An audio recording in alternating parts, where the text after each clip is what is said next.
네, 안희정 충남지사가 대연정을 제안을 했죠. 그러니까 뭐 새누리당이나 바른정당과도 함께할 수 있다 이런 취지의 주장을 했는데요.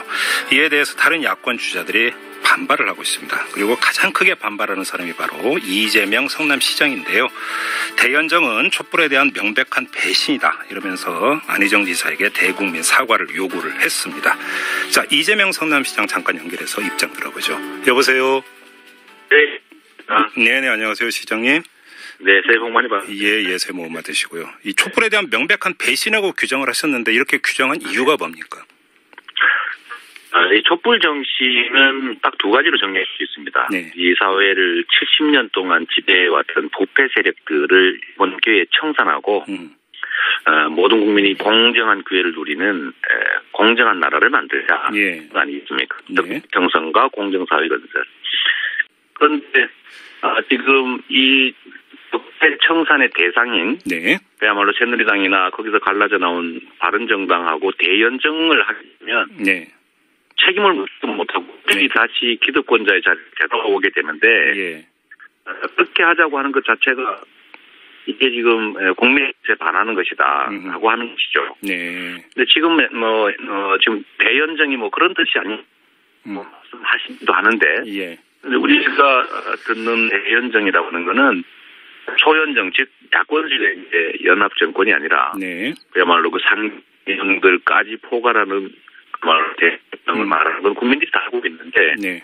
만약에 안희정 지사님의 소신이 한 것이라면 그냥 끝까지 좀 주장하시고 네. 만약에 잘못된 말이었다면 피서 이 통화 상태가 너무 안 좋기 때문에 또 거기다가 또 이번에는 통화가 끊어지기까지 했는데요.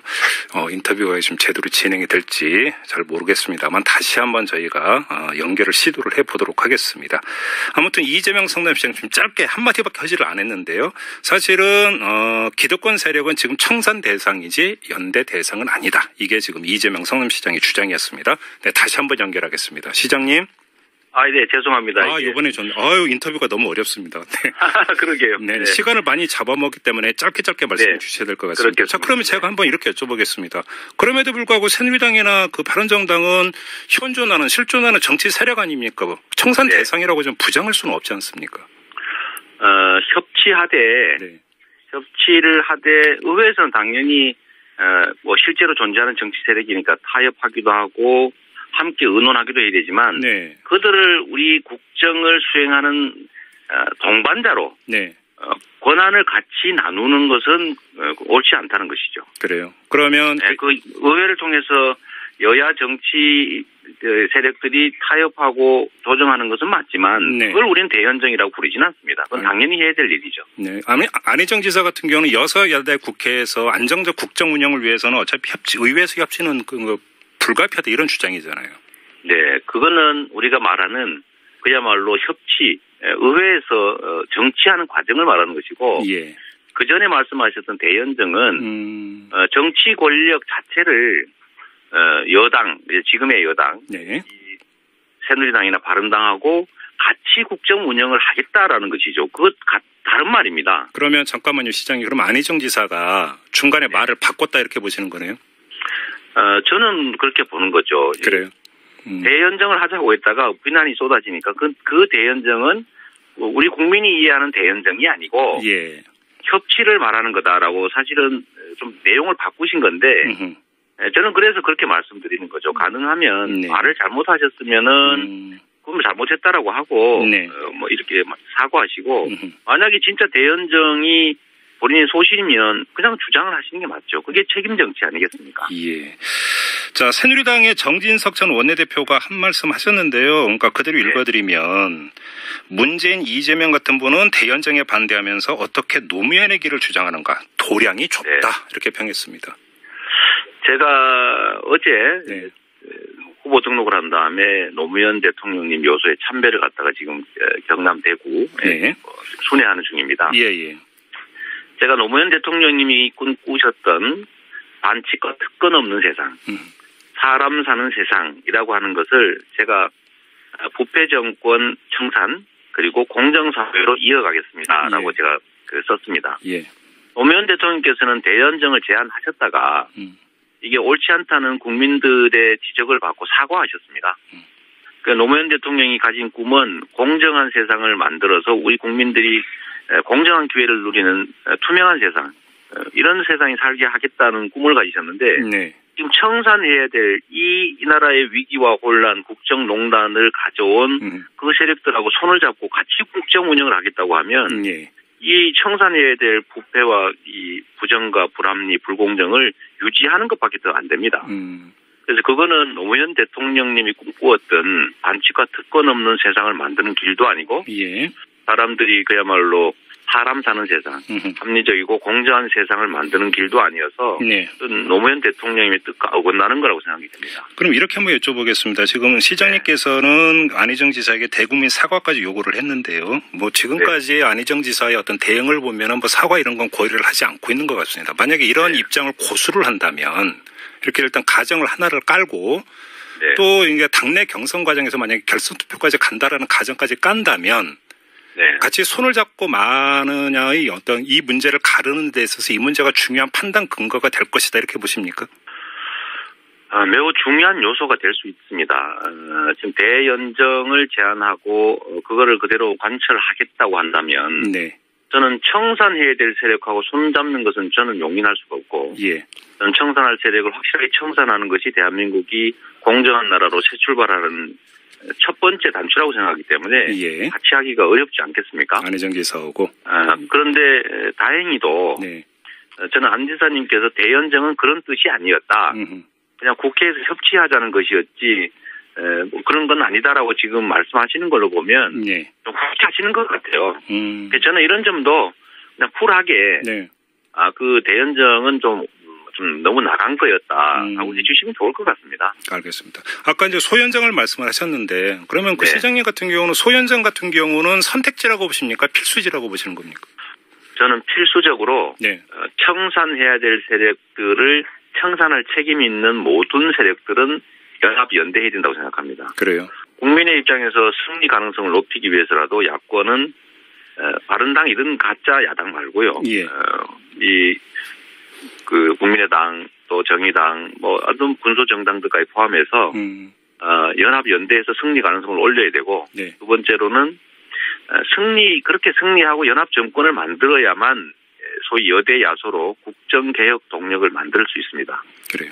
그런데 만약 민주당 혼자 싸운다면 이길 가능성도 그만큼 적어질 수 있고 이긴 다음에는 사실 여소야대가 돼서 아무것도 할 수 없기 때문에 네. 이런 경우를 가정해서 청산돼야 될 이 적폐 세력, 이 국정농단 세력과 손을 잡자고 할 게 아니라 네. 지금 현실적으로 가능한 야권 세력들만 튼튼하게 뭉쳐도 충분히 국정 동력을 회복할 수 있습니다. 그 예를 들어서 정도로 가야죠. 안철수 전 대표 같은 경우는 문재인 전 대표가 함께하는 일은 없을 것이라고 뭐 직접적으로 간접적으로 여러 차례 의사를 밝힌 바가 있습니다. 네. 자 그러면 지금 시장님께서는 소연정은 필수적이라고 말씀하셨는데 그러면 만약에 문재인 전 대표가 당의 후보가 된다면 소연정은 물 건너가는 것이 되겠네요. 그러면.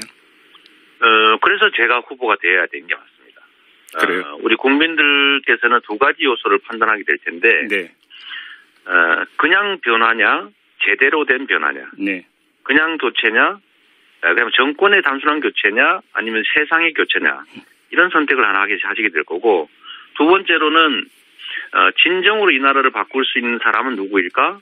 또 야권 연합 정권을 만들어서 승리의 가능성을 높이고 나중에 제대로 국정개혁을 할 수 있는 사람이 누굴까를 네. 이번 경선 과정에서 충분히 그 의견을 낼 거라고 봅니다. 저는 그게 매우 중요하다고 보고 미국의 버니 샌더스가 민주당의 거대한 기득권의 담을 넘지 못해가지고 네. 결국 미국 대선에서 민주당이 졌지 않습니까? 네네. 그런 것들도 우리 국민들은 고려해서 진정한 변화를 만들어내고 야권의 통합을 이루어내고 야권 연합 정권을 만들어서 이긴 다음에도 제대로 이 나라 국정을 개혁해서 공정한 기회가 보장되는 나라를 만들 사람을 선택할 거라고 보고 저는 거기서 선택될 수 있다고 저는 믿습니다. 알겠습니다. 마지막으로 이 질문을 드리죠. 그 지난 주말 엊그제 촛불 집회가 열렸는데 가셨죠, 시장님? 네, 저밖에 안 간 것 같더라고요. 그 현장에서 느낀 야당을 보는 민심 어떻게 느끼셨어요? 저는 그날 참으로 당혹스러웠습니다. 네. 우리 시민들께서 저까지 이렇게 싸늘하게 대하는 느낌을 가졌습니다. 그래요? 특히 일부는 저한테 대놓고 당신도 민주당 후보인데 뭐 열심히 촛불 때문에 싸우는 건 알지만 민주당 요새 왜 이러냐. 다 이겼다고 생각하느냐. 이렇게 해서 과연 이길 수 있겠느냐. 이런 뭐 질책을 몇 사람한테 받고 보니까 예. 제가 그 자리에 계속 있기가 어려울 정도였습니다. 민주당 왜 이러냐라는 얘기는 그럼 어떤 불만이 깔려있다고 파악을 하신 겁니까? 너무 촛불 민심 그다음에 탄핵 문제에 대해서 당연히 다 끝난 걸로 생각하고 네. 소위 당내 경쟁에 너무 집중하는 거 아니냐. 과연 우리가 탄핵이 완전히 되고 이 구태 국정농단 세력을 내칠 수 있다고 쉽게 생각하는 거 아니냐. 촛불 민심들이 제대로 정치에 반영되지 않고 있다. 이런 불만들이었습니다. 네, 그래요. 그러니까 실제로 이번 토요일 집회도 민주당의 여러 후보들 계시지만 저밖에 없다 보니까 네. 아마 그런 점들도 여러 가지 불만 요인이 됐던 것 같습니다. 박근혜 대통령 같은 경우는 헌법재판소에 이제 의견서를 냈는데 탄핵 사유 전면 부정을 했거든요. 어떻게 보세요? 네. 본인이야 인정 안 하겠죠. 본인은 공화국의 일원이 아니라 이 나라의 지배자라고 생각하는데 국민들이 왜 자기를 이렇게 대통령 그만둬라, 뭐 책임져라 하는지를 아마 이해 못 하실 겁니다. 네. 그럴 수 있는 사람이죠. 대통령이 되는 과정도 그랬고 그 후에 국민들의 의사를 완전히 무시하고 국정교과서, 사드 배치, 한일 정보, 군사정보보호 협정 이런 것만 밀어붙일 때 이미 그는 국민의 대리인이 아니라 국민의 지배자라고 스스로 생각한 것을 드러냈기 때문에 지금도 아마 변하지 않았을 겁니다. 알겠습니다. 자, 말씀 여기까지 듣죠. 고맙습니다, 시장님. 네, 감사합니다. 네, 고맙습니다. 네. 지금까지 이재명 성남시장이었습니다.